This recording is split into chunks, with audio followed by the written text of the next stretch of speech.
Ahora debemos hacer la pregunta, ¿qué es el reino de Dios?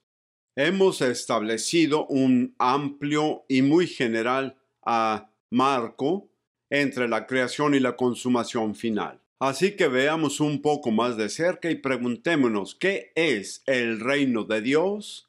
Hay una gran cantidad de malentendidos sobre esto. Y una vez más, mis hermanos, mis hermanas, no estoy aquí para promover un libro en particular recién publicado o algún programa o DVD o cualquier otra cosa. En cambio, estamos aquí para ver las Escrituras. ¿Qué revelan las Escrituras sobre el reino de Dios? Ahí es donde vamos a ver.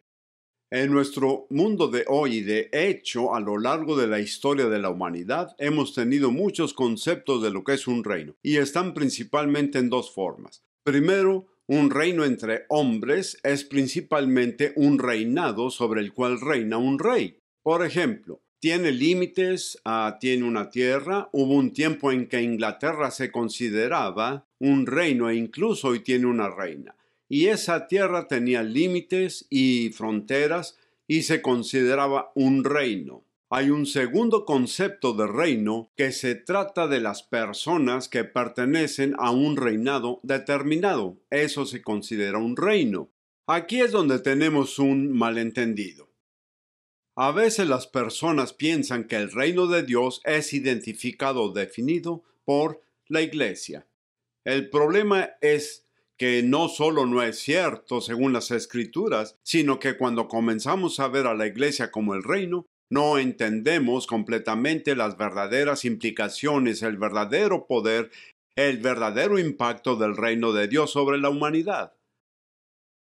Esos dos conceptos, un reinado físico geográfico o un grupo de personas, son conceptos humanos en este mundo sobre cómo identificamos un reino, pero no son cómo identificamos o definimos el reino de Dios. Una vez más, vamos a la Escritura. La palabra reino es la palabra hebrea malkut, usada en el Antiguo Testamento. En el Nuevo Testamento es la palabra griega basilea. Ambos tienen el mismo significado y es así como identifican el reino. Es el rango, autoridad y soberanía ejercida por un rey. Entonces no es un lugar, no es un pueblo. En realidad es el poder, la autoridad y el derecho soberano de gobernar de un rey. Y esos términos solo se usan para describir a Dios, no a nadie más. El reino de Dios es básicamente y principalmente el gobierno soberano de Dios, su autoridad real, divina y su derecho a reinar debido a quien es Él. Un reino o un pueblo gobernado es solo secundario y se deriva de eso. ¿Gobierna Dios sobre la iglesia? Sí, sí lo hace. Pero eso es secundario a que Él sea el rey, siendo el gobernante. Un rey terrenal puede tener un nombre, un pedigrí o un documento de otros que lo autoricen a gobernar. Pero sin un reino o un pueblo, se considera que no es un rey. Sin embargo, esto es importante para que entienda esto. Sin embargo, la autoridad y el derecho de gobernar de Dios no dependen de nadie ni de nada más. Él es el rey porque es el Dios supremo y divino del universo. Incluso los nombres de Dios revelaron esta verdad. Vemos en Génesis que se llama a sí mismo El Shaddai, y eso significa todo lo suficiente. Eso significa que no depende de nadie ni de nada más. Él es completamente suficiente en sí mismo. Aleluya, ese es nuestro Dios. Él es suficiente para nuestras necesidades. Amén. En Éxodo, Él se llama a sí mismo Yo soy. Este es un término muy importante. Recuerda esto en Éxodo, donde Moisés se arrodilló ante el arbusto que no estaba ardiendo, pero aún estaba ardiendo. Ardía con la gloria de Dios y la voz de Dios habló desde ese arbusto y Moisés le preguntó a Dios, ¿quién eres? ¿Quién debo decir que me envió para rescatar a los hijos de Israel?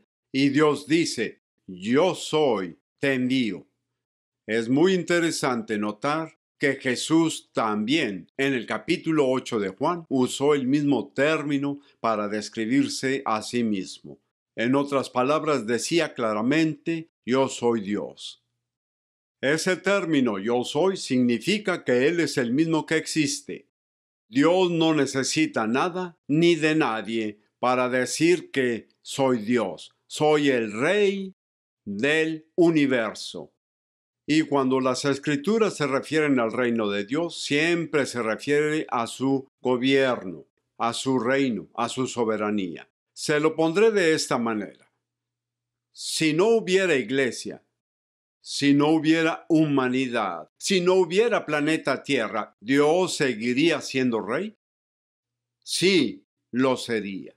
Él todavía sería rey por ser quien es. Aleluya.